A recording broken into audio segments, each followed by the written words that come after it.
We are back live. This is Kaiology Mann, and I am on urbannationradio.com.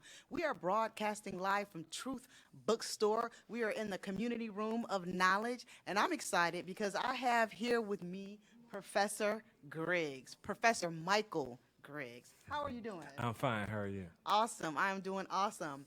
I am going to give you guys a quick bio of Professor Michael Griggs, and you guys listen up. Professor Michael Griggs is an instructor at Wayne County Community College District, a real estate developer and entrepreneur. Born in Detroit, Michigan, Michael completed his undergraduate and graduate degrees at the University of Detroit Mercy. Michael has lectured at several colleges and universities in Michigan over the years. He has studied abroad in Egypt, learning the major achievements and history of ancient Africa. In addition, his community involvement includes building residential homes in Detroit. Welcome, welcome, welcome. Thank you for inviting me. I am so glad to have you here. We are going to talk about your book, Sleepwalking While Black. I need for you guys, can you see this cover? Tell us why the title Sleeping While Black. Well, sleepwalking, is a metaphor. Sleepwalking. Sleepwalking while black is a metaphor that suggests that we're not conscious. And I don't think anybody who looks at our particular situation right now could say that black people are conscious, are awake. We lead in, broken households, high school dropouts. Our children are getting the worst grades, a homicide rate, mass incarceration, abortion, cancer, obesity. So what I did, I wanted to address some of those issues and try to add some information to help us become more conscious of some of the things that rob us of a quality of life. So tell us, what will we find exactly or specifically that most black people are unconscious about? Well, I think a lot of us are engaged in promoting white supremacy, promoting racism based on the conditioning and the miseducation we have received in America. And most of us don't know it. Right. Even as an educator, I was taught in these universities basically to go out and teach what they taught me, which in essence would be to promote white supremacy. And most teachers, they're not conscious of this. So we forget that the curriculum that we have was designed for one child and one child only. That was the upper class white male child. So even though our black bodies are in these schools, if you take sociology, you're going to learn about upper class white males. Right. If you take psychology, upper class white male, economics, mathematics, whatever. And we're taught that whites are the founders, sociology, psychology, medicine, history, time, whatever. So we go in these classrooms as teachers. This is just an example for teachers, and we promote this narrative that whites have done everything. And we become disinterested in education, and the grades and everything kind of reflect that reality. Tell us how important right now this book is to, how relevant it is right now, what's going on with society. Well, I think with the recent events with Trayvon Martin and Michael Brown and Eric Gardner and so many other names, because currently, right now, according to the studies, a black person is killed by the police department every 28 hours. Right. So it's very relevant for us because to be naive about the things that kill us just make us more susceptible to those things and our children. Right. So how can we as black people become more conscious? Well, information. We need to be more like our mothers and fathers, think more like them instead of the people who murdered our mothers and fathers. And unfortunately, the name callings, how we see ourselves, a lot of our worldview is based off of the oppressor who has miseducated us. Right. So as long as we continue to act out based on other folks' ideas, we'll find ourselves dealing with these problems for generations. Right. But we can become more conscious if we reflected the mindset of yesterday, the generation before mine, who talked about having doors unlocked Right. and nobody would break in. Right. Having neighborhoods with a child belong to everyone in that neighborhood. They had a certain collective psychology that we don't have today because after integration, despite the water hoses, despite the dogs being sicked on us and the churches being bombed, a lot of us felt that they wanted their children to be educated by the people who were inflicting that on us. Right. And they did educate us and shape and mold our minds. And here we are. Right, Yeah. exactly, here today. Yeah. So you studied abroad in Egypt. What did you find was different or the same there versus here? I was, yeah, similarities. It's probably none. That's when we were at our zenith. It's where so many great achievements and contributions to medicine. It was the center of the world for learning. It's where you'll find the world's first university, the University of Luxor, which we called it Waset, and the Greeks call it Thebes. So everyone came to study and learn about our philosophy, our history. So it was just the cradle of intelligentsia, if you will. Yeah. So now you have Sleepwalking While Black. Correct. And then your second book, or is That's the first. this the first book? Right. So African American Art of War. So tell us about African American Art of War. Well, the African American Art of War give techniques on how do we combat a lot of these problems. For example, chapter 3, I deal with economics. And right now, because of our miseducation, African Americans, we gross over $1 trillion a year. The problem is that we give 95% of all of our income, we invest it in white communities. So the mindset that we currently have, I want people to think about this, 95 cents out of every dollar we invest in a white family. And we only give our children a nickel to survive in this place. And we wonder why our children don't live as long. They leave this earth quicker than anybody else. And this contributes to the problem that we have. But see, our minds are backwards. So the people who miseducated us, they did it for a purpose and for that outcome because they get all of this wealth and we don't. Right. We have certain people in our society, in the black culture, who are already conscious and aware of these things. But for the people who are not, I would think that there are more who are not consciously aware. Yes. How do we, the people who are conscious, work with those who are unconscious to gain more consciousness? Well, a lot of us, I think, we need to be more involved in the institutions that we pay for who are that are not doing their jobs, i.e. the school, for one. The current reality to us, which appears normal because we're miseducated, but take, for example, in a black community, you'll have black parents who send their black children to a school to learn all about white people, which to other communities, that's insane. That's like if you had a Jewish community with Jewish parents and the whole Jewish children focus on Jamaicans. Right. You would look at that school and think that those people have lost their mind Right. because no one in their right mind put other people before them.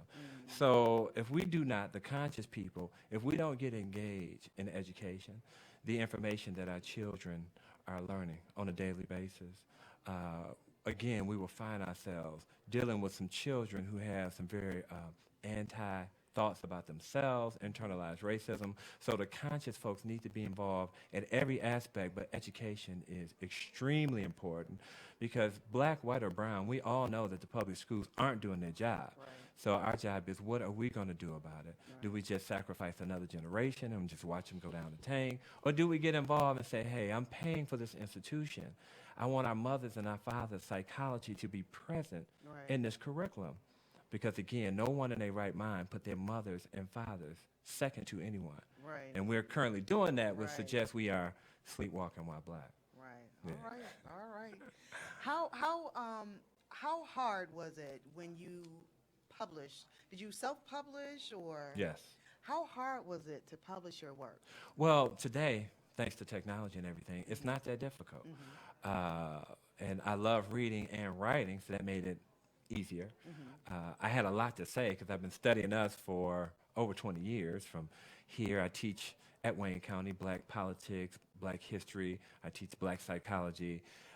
And again, ancient Egypt. So I had a lot I wanted to share. Right. So if you gather the information, you do your due diligence, and fact check your stuff, and find a few people who know how to put some things together, i.e. edit, cover design, or whatever, the layout. It's not that difficult. Yeah, because computers and technologies are more user-friendly today. What did you do differently from your first book to your second book? Well, publishing. Well, I think more so the focus. And I think that over time, the more you get into it, just the better You are. And the first book is more an educational look at the problems that confront black people. And Sleepwalking While Black is a cultural look at some of the cultural things that affect us. Now, you say on here these are survival techniques. Yes. How important are survival techniques to us right now? Well, as I mentioned earlier, at the rate that we're dying, right, and the problems that affect us, it's extremely important. For example, you being a black woman. Black women are roughly 6 to 7% of America's population, but they're over 70% of all the new cases of AIDS. Right now, currently, the data tells us that black women are averaging roughly 14 to 1,500 abortions per day. Wow. Per day. Wow. So we have some issues that if we don't address, it's going to rob us of our lifespan. Right. Because like in my black psychology class, we know now, and I share this with the women, a lot of who they didn't know about this. The more abortions that you have, it increased the chances of you having breast cancer.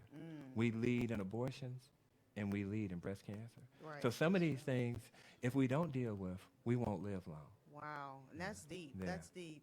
If you've just joined us, I am talking with Professor Michael Griggs, and he has written 2 books here, African American Art of War. Now, this is about the survival techniques for African Americans, okay? And then his second book, Sleepwalking While Black. I'm going to tell you guys, if you are looking to be conscious about the situations that you find yourself in, these are 2 good books that you will want to pick up. Leave us with something that will kind of resonate and stay with us for a while. Something that will resonate and stay with us for a while. I think life, like I share with my students, right? The first day of class, I let them know that my class is different from most of the classes that we take. In my class, we are the subject. Other people are the object. In other classes, they are the subject. We're the object. We're on the peripheral. I think life should reflect that. I think we should make ourselves and our children a priority in this world, right? Where we invest in them and get them the things that they need to survive. So that's the most important thing. We need to change this outward focus and priority on other people and trying to change them. We need to focus on trying to change us so we can have the outcome that I think many of us would like to see. Awesome. Yeah. How would we, as readers, as listeners, how would we be able to contact you?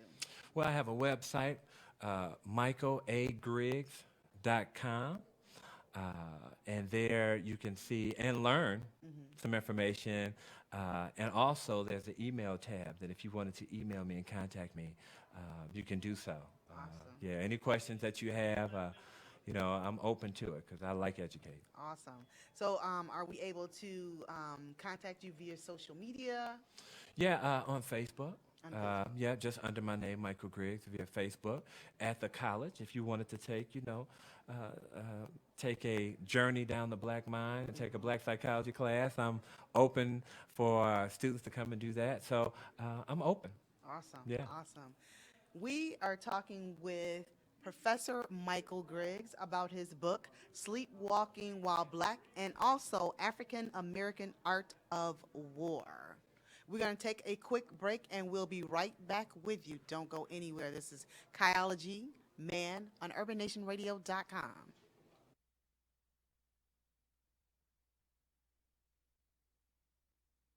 Who's taking your money? Does debt seem to be weighing you down? Bill collectors calling every... Are back live. This is Kaiology Mann, and I am broadcasting live from Truth Bookstore here in Northland Mall. We are in the community room of knowledge, and there's knowledge. If you can see, there's some things going on around us. You guys come on in and hang out with us at Truth Bookstore. Again, it's the community room of knowledge. I have here with me Professor Michael Griggs, and we are talking about 2 of his books, Sleeping While Black and the other African American Art of War. There is and I'm not quite sure if it was an African American art of war, where you were talking about resurrecting our traditions. Uh-huh. Talk to us a little bit about that. Well, it's so important that we tap into and embrace the psychology of our fathers and mothers. Not only because they're our fathers and mothers, but we need to understand that, our fathers and mothers stood on the right side of justice the last 400 years. Right. And it was the white fathers and the founding fathers who actually fought against it. But the people who fought against justice is the center of our educational life. The people who kidnap, enslave, raped, and terrorized people their entire lives, children across America are taught to look up to people with that type of mindset. So that's why it's extremely important, because it's a dangerous proposition to have children look up to people who fought against justice. That's why it's so important that we lift up our fathers. We understand their psychology more so, and that helps to resurrect that rich tradition that we have that got us all the opportunities that we have today. Right. Tell us also about you and I were talking during the break about what's going on now with Obama being in office and about our younger generation stepping up. Talk to us a little bit about that. Yeah, the millennials been quite impressive on various levels. I know they get a bad rap in some areas, but I think what the president did, which was unique, he reached out to those pools of people who America often thought didn't vote, didn't care about voting.